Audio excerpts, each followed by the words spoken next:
on the laptop, so we're going to try it on the phone. Let me shift my position so that I will be comfortable, because I had a position for the laptop, but now for the phone I'm having to change the position. So let me shift so that I can get comfortable.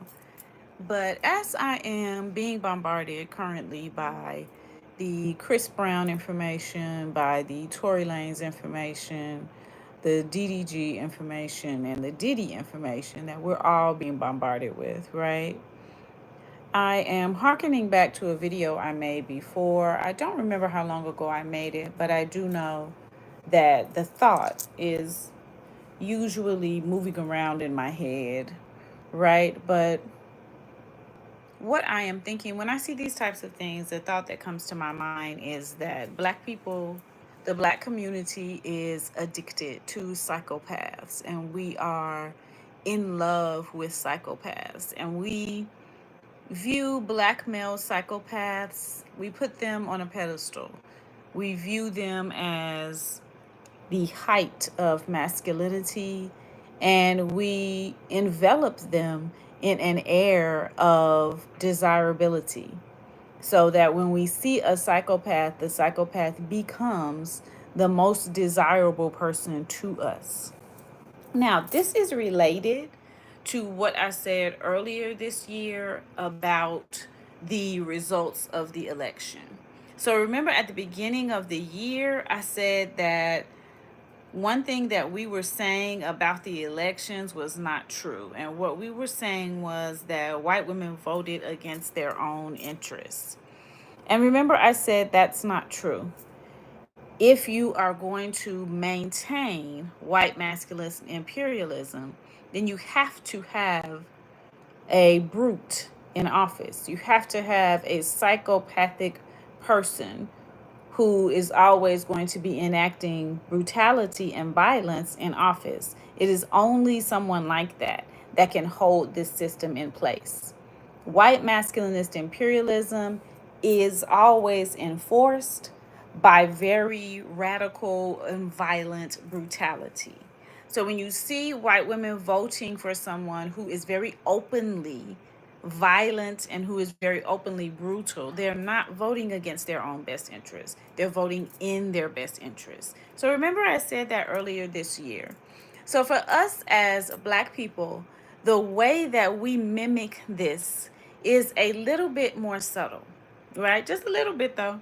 Sometimes it is an exact mimicry of this, but sometimes it's a little bit more subtle. So the way that we mimic it is in our support and in our care and in our hand holding and caretaking for people like Chris Brown, Diddy, DDG, and Tory Lanez.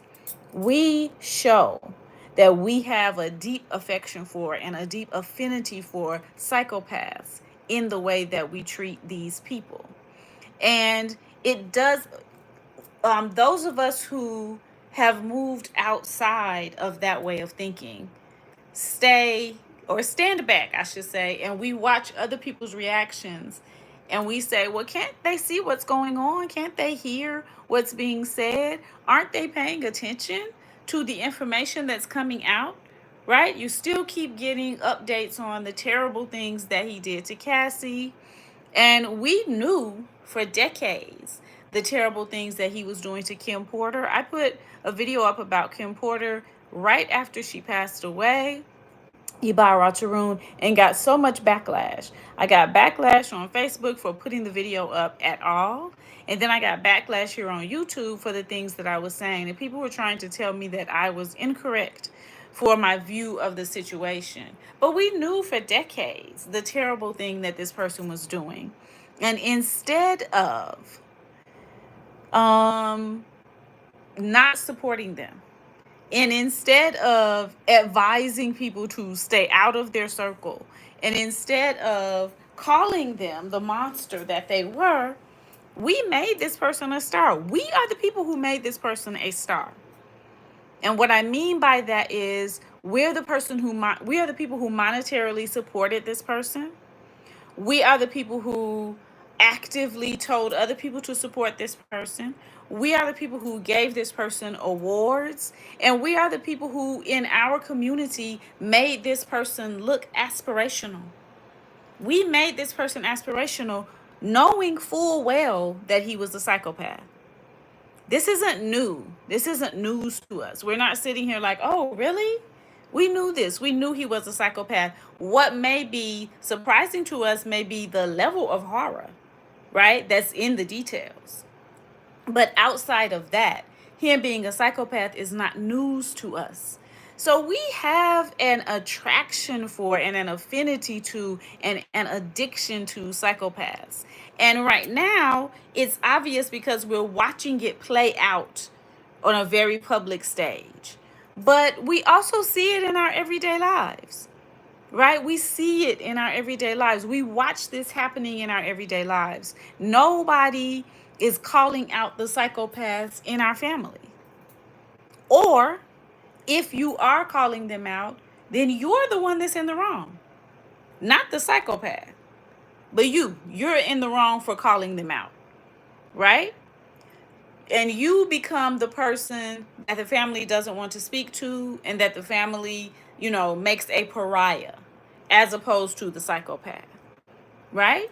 When you leave a psychopath, you are maligned for having left the person. I hate seeing people talking about why didn't she leave? Because when she came to you and told you all the horrible things that were happening, you told her to stay. That's why she didn't leave. I hate seeing people say, why did she wait so long to say something? She didn't wait long to say something. She had been saying something the whole time. But people were acting like they didn't hear her, or people were ridiculing her, or people were accusing her of wanting money. And this is for everybody. We're talking about every victim. Every victim. No victim took so long to leave. Any victim that after their first time being harmed, they went to somebody and they said, I think I should get out of this situation. And that person talked them out of it. Right? If I'm lying, I'm flying. And you see me sitting right here. Right? Why didn't she tell anybody before this? Every victim that did tell somebody. She immediately told somebody. And that person either ridiculed her, told her to be quiet. Right? So then, I'm tired of listening to that. And all that actually is a way to support the psychopath, is a way to make sure that the psychopath has a soft place to land, is a way to make sure that the psychopath understands we are on your side. Continue to do these horrible things because we are on your side. So many times, or anytime, actually, I hear people use the term alpha male, which is, of course, a theory that was debunked by the person who created the theory because he realized that he was looking at animals in captivity and this was not their actual behavior. But whenever I hear people use the term alpha male, this is what I think about. I'm like, you're describing a psychopath. It's a person who's loud and wrong and brash and violent. They're loud and wrong and brash and violent. They have very few social skills. They are unable to connect and maintain community with others. They have absolutely no emotional intelligence. When we think about an alpha male, that's what you're describing. And so for us in the Black community, as we are mimicking this thing that we see in the white community, this is what it looks like. In white culture, this brutish psychopathic male has always been the father figure. So in the beginning of Greco-Roman culture, the first god was Kronos. Their first god was Kronos, and Kronos is the root of chronological. That's where we get the root. And if you know Greek mythology, then you know that what Kronos did was ate his children. He ate his children. And what did his wife do? Did she flee? Did she run away? No, she kept having children for him to eat. So that is the basis of white culture. In their psyche, they understand that brutality is necessary in order to maintain the status quo that leaves them in the highest position. You cannot maintain white masculinist imperialism without that level of brutality. As the white woman, you have to keep making the children for the monster to eat, and the monster will maintain the hierarchy. That is their culture. That comes from their culture. Us, as people who are mimicking that culture within the system of white masculinist imperialism, this is our way of mimicking it. We're not going to come out and consciously say that this is good, we're upholding this. We're going to go around it in a more of a covert way, where we are just supporting monsters. We're just supporting monsters. And we have everything to say to try to make people turn their eyes away from what is actually happening. This person says this person did something terrible to me, and what you say is, you must have wanted it. If I wanted it, would I be calling it terrible? It doesn't make any sense. It is nonsensical as a point. This person does something terrible. This person was doing terrible things to me and was controlling my life. I have a text here from you saying that you liked it. Yes, I'm telling you the person was controlling my life. I'm telling you I was basically a child when we met. And this person taught me that these things were normal. But the moment I realized that they weren't normal, I left the situation. And what you're saying is, I have a text from you as a child saying that you like it. It's just ridiculous. It's ridiculous. And it gets to the point where I honestly believe that the people who are defending it know that they sound ridiculous. I think they know that they sound ridiculous. I used to think that they really did believe what they were saying. That they really, it didn't sound ridiculous to them. They really did believe it. I think they know they sound ridiculous. I think they're gaslighting the rest of us on purpose. Because I think that they understand that with that way of thinking falling, a new way of thinking has to rise up. Right? Exactly. I think they know. I too very much think that they know. And they know if we are honest about this, then there's so many things that I've done that then I'm going to have to be honest about. There's so many things that I'm liable for. And also, I'm going to have to change my way of thinking and my way of interacting with people. And I also am going to have to hold myself responsible. If I am in a terrible, horrible, abusive situation, I'm going to have to hold myself responsible, right? And I'm going to have to admit, oh, this situation is terrible. But if I can continue to pretend it's not that bad, it's not that bad, she liked it, she must have wanted it. We have a text from her when she was a child saying she liked it. Oh, it wasn't really that bad. Oh, this is just a money grab. Like, just crazy shit. Crazy shit that doesn't make any sense. We have an addiction to psychopaths. And we coddle and support and groom and create psychopaths. And then who do we unleash them on? Who do we expect to maintain them? Who do we expect to be their handlers?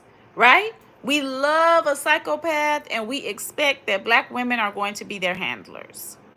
A black woman should be the handler of a psychopath, and she should take the brunt of his craziness and his nonsense. Now, when he comes out and brings too much of that out into the community and starts harming other people, there are usually repercussions. But as long as it's just the black woman and his children that he's harming, there usually aren't that many repercussions. That's supposed to be his safe space. That's supposed to be his cushion. We are the people that are supposed to sacrifice ourselves so that the psychopath can eat. It's that same Chronos mentality that we learned from white masculinist imperialism, which is white culture. It's from their mythology. that we just continue to feed the monster. We know that the monster is terrible. We know that what the monster is doing is wrong. We know that we should run away and get away from the monster. But instead of that, we're going to feed the monster. We're going to give the monster what it needs. We're going to keep on creating things for the monster to eat. Yeah, it is disgusting to me the way that we revere and love and what is the word that I'm looking for? Protect and defend psychopaths. It is absolutely disgusting. And it is not a good look. That is the other part to me that is strange. Like, it's not a good look. And none of these things will age well. You on the internet talking about how this person must have wanted it, and look at this text saying that they wanted it, and oh, this person isn't that bad, and it was just glass in her foot, and she's just trying to keep that child away from his dad. People on the internet saying that, none of that is going to age well. Why in the world, in 2025, when we have all watched how these things go, we have sat right here and watched how these particular things go, why in the world would there be anyone who would still stand up and say, she should have left, she should have done better? Why didn't she? If it was really that bad, why didn't she leave? We got text saying that she like it. Why would anybody still be doing that in this day and time? Why would you still be doing that? We've seen these cases play out time and time and time again. And this is the note that I'm going to end on. What I'm saying right now is the reason that whenever they are called out, the first thing that they do is point out a white example of what they are doing. Right? Exactly. She should definitely protect the baby. They point out a white example of what they're doing. So whenever you call them out, then all of the psychopaths and all of the psychopath worshipers and followers, the psychopaths wannabes, because the reason that they worship and follow these psychopaths so hard is because that's what they want to be themselves. But they all come out and they say, well, nobody said anything to Harvey Weinstein. Well, nobody said anything to this person. Nobody said anything to that person. So they point to a culture that is known for being brutal and horrible. And they say, those people over there do it. We're aware. Everybody's aware that those people do it. This is why now the entire world is looking at the leader of America and saying, oh, that's terrible. Other countries are saying, don't travel over there. Don't go over there. They're writing travel advisory saying, don't come here. Because the leader is such a brute, such a psychopathic brute. But when we look at a black man and say, that was horrible, you have completely destroyed someone's life. You shouldn't have done that. The first thing that they're going to do, and their wannabes are going to do, is point and say, but they do it precisely. They do. And that is their culture, to do that. It comes from their mythology, right? We understand that they do it. That should not be your basis for morality, or even better, shouldn't be your example of how to be. But I just had to come and just give this little tidbit of a word, because when I see these things, that's the first thing that comes to my mind. First thing, of course, is the video that I made about Kim Porter. Second thing is the video that I made saying that we need to stop in our communities supporting and creating and protecting psychopaths. We need to stop doing that. It is not our cultural norm. It from a human perspective, it is a self-destructive cultural norm to have. We need to stop doing that. That is what is destroying the black community. Years and years and years ago, when I first got YouTube, I was responding to a rally that they were having here in Atlanta. This may have been 13 or 14 years ago. But they were having a rally in Atlanta. This was literally the title of the rally.